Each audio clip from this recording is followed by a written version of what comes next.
Hello again, my dear students. So welcome back again to our lecture. So this is the chapter 8 of our lecture. It's about the social political reform or the propaganda movement. Okay, I want to share with you my PowerPoint presentation, social political reform movement.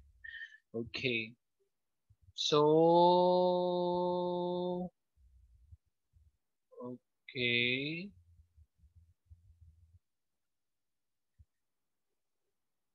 so I hope you can see this now. Social political movement. Okay. So when we talk about social political movement, political reform movement, we talk about the propaganda movement. Okay. Propaganda movement is known as a movement for reforms. Okay. And it was established on 1872 when the three Filipino martyrs were executed. So as far as you remember, during our lecture last time, we discussed about the Cavite Mutiny. The result of the Cavite Mutiny again is the martyrdom of the Gumbursa. And right after the martyrdom of Gumbursa, the result of this is the formation or the creation of the propaganda movement. That is why it was established in 1872. Our propaganda movement was established on 1872, right after when the three Filipino martyrs were executed in Luneta and ended in 1896 when Rizal was executed in the executed to Dapitan, not executed but transferred, no, exiled to Dapitan. Okay. So, what are the aims of propaganda? Okay, what are the aims of propaganda? Number one, again propaganda is a movement for reforms only. For reforms. Reforma lang, pagbabago lang. Okay? So, number one, what are the aims of propaganda? Number one, present speech freedom. Number two, to ensure the rights that are embodied in the Bill of Rights. Okay? And legal reforms and equality between the Spaniards and the Filipino before the rule of law. And envision the Philippines as one of the provinces of Spain. Okay, that is one of the aims of propaganda. And secularize or Filipinize local parishes. So, and restore the Filipino representation, the Spanish Cortes. Okay. So let's start with press and speech freedom. When we talk about press and speech freedom, they want this propaganda movement aim is to have a press and speech freedom. No? Yung, kasi during the Spanish time, sinasabi sa kasaysayan na the Spanish ay very mahigpit. No? Kaya hindi tayo pwede magsalita against the Spanish kundi hulihin tayo. How about ensure the rights that are embodied, in the Bill of Rights, the legal reforms, equality before the rule of law. These are actually they wanted uh, they wanted that anything na ini-enjoy ng Spaniards, no, under the Spanish constitution or law na ini-enjoy ngayon sa Spain during that time ay dapat ganun din ang ini-enjoy ng mga Pilipino dito sa Pilipinas. Ibig sabihin, kung ano man yung batas na meron doon sa Spain, dapat yun din yung susundan natin since we are one of the colonies of Spain. And the ambitions of Philippines kasi nga na to become the province of Spain so that everything na law na meron ang Spain, yun din yung i-implement sa Pilipinas para magkaroon ng equality between Spaniards and Filipinos. So with the one of their aims also is to secularize or Philippinize the local parishes, and yung lastly is the restore the Filipino representation, the Spanish Cortes. Before kasi meron na tayong Spanish representation but they don't have voice. No? Ang una doon, manonood lang sila. Na they want to restore it. Even though na wala siyang power na sa botohan, wala siyang boto, ibig sabihin hindi siya tatanungin, andun lang siya as representative of the Philippines sa Spanish Cortes. Spanish Cortes is the uh, lawmaking body of the Spanish government to their colonies, no? So, pumupunta tayo doon, nagkaroon tayong representative para magkaroon na lang ng representative Pilipino kung ano yung ginagawa sa Spanish Cortes, no? Lalo na pag pinag-uusapan sa Pilipinas, pero hindi naman sila nagkakaroon ng votes or wala naman silang voice in that dyan sa Spanish courts na yan. Okay? So, Who are the leaders of this propaganda movement? Actually, there are three leaders or main leaders of propaganda movement. We have Marcelo H. del Pilar, known as the journalist, Jose Rizal as a novelist, and Graciano Lopez, an orator. Let's proceed first to Marcelo H. del Pilar. So, kilala ba natin si Marcelo H. del Pilar? Actually, Marcelo H. del Pilar, born in Kupang, Bulacan on August 30, 1850, a writer, a lawyer, a journalist, and a Freemason. His pen name was Plaridel. Okay? Marcelo's parents were Don Julian del Pilar, an excellent Tagalog grammarian, actually, a speaker and poet, and Doña Blasa Gatmaitan, known as the Blasica. Don Julian was three times Gobernador Civil of the Pueblo of Bulacan. In 1869, Marcelo studied at TAC, the parish priest of San Miguel, Manila, concerning baptismal feast. And during those times, the friars were the most hated person in the Philippines. They were the ones who protested against the teaching of Spanish language to campaign against press freedom. So the secularization also of parishes, the enjoyment of civil rights and liberties. So they also blocked the introduction of parishes, the enjoyment of civil rights and liberties.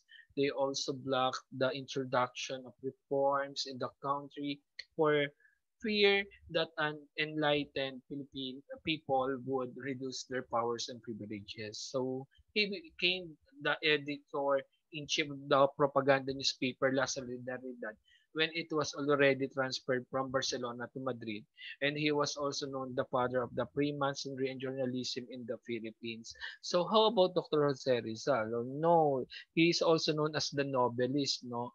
Rizal also known as the novelist and was born on June 19, 1861 and died in December 13, 1896 in Bagong Bay, Manila, now Rizal Park. So Rizal published his first novel also, Anol Mitangere in 1886, and the social cancer, adoring revelation of the harm of Spanish occupation in the Philippines. His second novel was the El Filibusterismo in 1891, The Reign of Greed. He served as the leading spokesperson of the Philippines Reform Movement in Spain. He also published an annotated edition of Antonio Morgo's Sucesos de las Islas Filipinas to show that the native Filipino of the Philippines had a long history before the coming of the Spaniard. Another one we have Graciano Lopez Haina, known as the Orator. Who is Graciano Lopez Haina? Okay. Graciano Lopez Haina was a native from Haro, Iloilo, and was born in 18 um, and was born in 18 December 18, 1856. He died on January 20, 1896 at the age of 39. Graciano Lopez Haina is subsequently became very well known for addressing the injustices that occurred amongst the Filipino people. His first attempt at addressing problem in local society was through the story entitled Trade Button. So this story made the reference to the less than kind ways of local priests. Although no one could prove that Haina wrote the story, he received many threats to his life as a result of his ridicule of the unholy ways of the local priests. So who are the followers of this propaganda movement? We have Jose Maria Panganiban, okay? We have Felix Resurrection Hidalgo, and we have Antonio Luna and Juan Luna. Okay. How about La Solidaridad? When we talk about La Solidaridad, okay, La Solidaridad is actually a newspaper of propaganda movement that pertains to reforms and not total independence for the Philippines. So, wherein Graciano Lopez Haina is the founder of the first editor-in-chief of this newspaper, La Solidaridad. So, on December 13, 1888, as a Philippine student liberal exiled to Spain, foreign organization called La Solidaridad. No, it was spearheaded by Gracia Galiscano Apacible or Rizal Scasin. Okay? But the newspaper or the propaganda movement ay tinatawag nating La Solidaridad. Again, La Solidaridad. Wherein Gracian Lopez Haina was the founder of the first editor-in-chief of this newspaper. It served as a venue for the intellectual political thinker to publish their political views about the political situations of the Philippines. So it was printed in Barcelona from February 15 to October 31, 1889 and moved to Madrid from November 15, 1889 until its last issue on November 15, 1898. So why it stopped? Okay? Bakit siya bigla nahinto? Mamaya i-discuss natin. So what are the aims of La Solidaridad? To portray vividly the deplorable condition of the Philippines, of course, to work peacefully for political and social reforms, to combat the evil forces and medievalism and reactions, and to advocate liberal ideas and progress, and to champion the legitimate aspiration of the Filipino people for democracy and happiness. Okay. Who are the contributors of this La Solidaridad newspaper? Of course, we have Marcelo H. Del Pilar. He used the pen name Plaridel. Dr. Rizal used the pen name Laonlaan. Mariano Ponce used the pen name Naning, Kalikulaco, or Tipbalang. Juan Antonio Luna used the pen name Tagailog. Jose Maria Panganiban used the pen name Joe Mapa. Okay. How about the other newspaper of propaganda during the propaganda movement? We have Jarion Tagalog. No, this is the first publication circulate when we talk about Jarion Tagalog is the first public to circulate mixed Tagalog Spanish. Okay, so Jarion Tagalog was the first Filipino publication to circulate in them again to mix Tagalog and Spanish. So the prime theme of the newspaper was to point the Spanish government in the colony of the uh, reform their to reform their system and publicly condemn the discrimination and oppression made by the pirates of the Filipinos and the Spanish officers with their Guardia Civil. So Marcelo H. Del Pilar founded the Jarion Tagalog. He was assisted by Basilio Moran with Pascual Poblete as a writer-publisher and Francisco Calvo known as the Liberal and Peninsular uh, Treasury official who funded the publication of the paper on May 2, 1882. Poblete was the editor of the Tagalog section while Del Pilar handled the Spanish section. Jose Rizal was also a contributor to the paper using the Spanish language in his writing, but Marcelo Del Pilar translated it into Tagalog. Okay.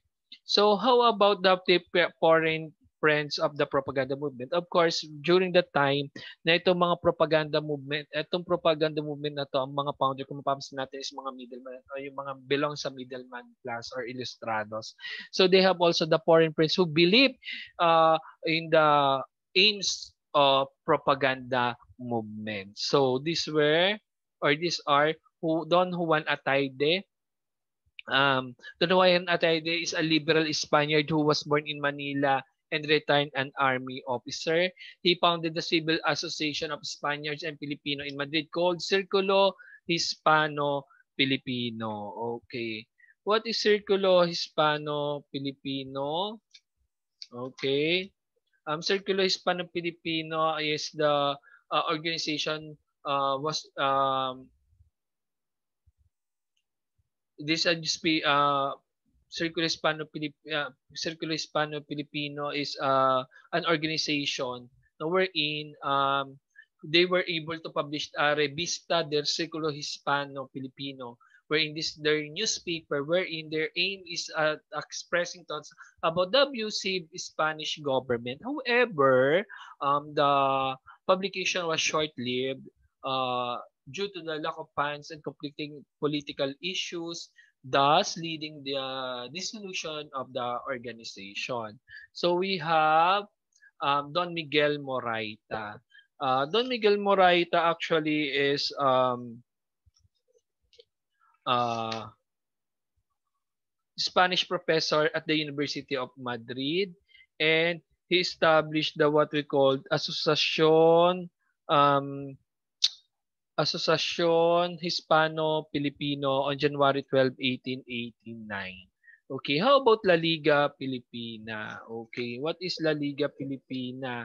Okay, La Liga Filipina is actually a social reform movement which was established by Dr. Jose Rizal on July 3, 1892. Okay, in the a house of Elias Street, Tondo, Manila. Okay. So, the La Liga Filipina was initially planned in Hong Kong by Dr. Rizal in his second home coming to the Philippines. So, it was officially formed at the house of Doroteo Ong Hunco at Elias Street nga in Tondo, Manila in 1892. So, the organization was inspired and um, inspired and derived from the La Solidaridad and the propaganda movement. And the initial purpose of the La Liga was to build a new group so to involve the Filipino people directly to the reform movement. And this is also known as the Philippine League. So what are the aims of propaganda?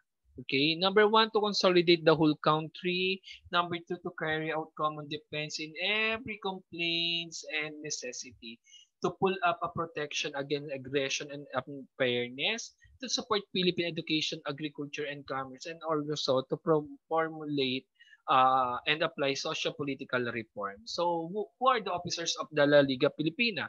So, we have the President Ambrosio Salvador, Fiscal Agustin de la Rosa, Treasurer Bonifacio Arevalo, Secretary Diosdado Arellano, members are Andres Bonifacio, Apolinario Mabini, Mamerto Natividad, Ambrosio Reyes Bautista, Moises Salvador, Jose A. Dicen, Domingo Franco, Timoteo Paez, Arcadio del Rosario, Numeriano Adriano, Timoteo Lanuza, and Doroteo Onghunco. Okay. Why the propaganda movement ended? Okay. So the end of propaganda movement. So after Rizal was exiled to Dapitan, Andres Bonifacio and other radical members of La Liga Filipina separated from it. Actually, bakit ba natigil yung nila, yung propaganda movement? Yung newspaper, because of their newspaper La Solidaridad, they have no enough money to sustain the newspaper. That is the reason behind kung bakit din na-stop yung pagpo-produce nila ng newspaper na yon. Kasi nga nagkulang sila sa fund. Okay? Since they are lack of funds, no, na syempre they need to make na maggumastos para makapag-produce o makapag-replicate ng newspaper na La Solidaridad. Okay. Ang tanong, okay? Um bakit bakit during the time na nasa Spain sila, doon nila ginawa ang propaganda movement. Again, this propaganda movement happened or established sa Spain, sa Europe or sa Spain and not here in the Philippines. So what do you think is the reason behind? Okay, why this propagandists Jose Rizal, Graciano Lopez Haina, and Marcelis Del Pilar na established this propaganda movement outside the Philippines and not here in the Philippines. Okay, very good. Number one, because the government of the Philippines is the center of the government of the Philippines is the King of Spain, wherein the King of Spain is residing in Spain. So it's very easy for them na to showcase or to inform Spaniards and specifically the King of Spain what is really happening in the Philippines during their colonization. So they want to expose the cruelty of the Spanish officials and the priors dito sa Pilipinas. That's the main reason behind why they established this propaganda movement and in Spain and not here in the Philippines. No? Kasi nga, ang target nila is the King of Spain. So, para mas mabilis sa kanila makakuha ng impormasyon at maibigay yung impormasyon at makuha nila, makot nila agad yung attention ng King of Spain, mas maganda dun sila sa malapit or it's very near, easy for them na dun sila sa Spain para malapit sila sa King of Spain. Ibig sabihin, madali nilang makukuha yung attention ng King of Spain. Those are the reasons behind. Okay? So, what is Los Compromisarios? So, it was an organized or conservative league, La Liga members, no? So, nung naano nga si si Dr. Jose Rizal ha, okay? Again, pag tinanong sa exam, what is the mark of the end of propaganda movement when Rizal was arrested and exiled to Dapitan? Okay? When Rizal was arrested and exiled to Dapitan is the mark of the end of propaganda movement. Pero of course, even Rizal was not here, was exiled to Dapitan, those members ay nagtayo pa ng panibagong grupo. They call it Los Compromisarios. It is an organized conservative Liga members, no? Those are Domingo Franco, Mariano Adriano, Ambrosio Reyes Benito, Mateo Paes, Apolinario Mabini, where in each member pledged to promise to contribute the money to the financial aid of the propaganda movement of Spain, especially to Marcelo del Pilar for the continued printing of La Solidaridad. But unfortunately nga, hindi ito nagtagumpay. No? The members stopped paying their contribution. No? Ito nga, they stopped paying their contribution for lack of funds. So La Solidaridad died out and that is the end of the propaganda movement. So I know this very short but we have the consultation period naman. We have the next chapter pa which is about Katipunan. So, ano ba yung sumunod dito sa propaganda movement? Okay? Again, La Liga Pilipina, one of the members of La Liga Pilipina is Andres Bonifacio. So, what Andres Bonifacio should plan, no? After Rizal was arrested and exiled to Dapitan. That will be our next topic of our next discussion about Katipunan. Again, do not forget to subscribe to my channel. Again, this is your Sir James and sabing have a nice day and please do not forget to answer your module. Okay, let's meet via Google Meet, no? During our synchronous session. Okay. Bye-bye. God bless.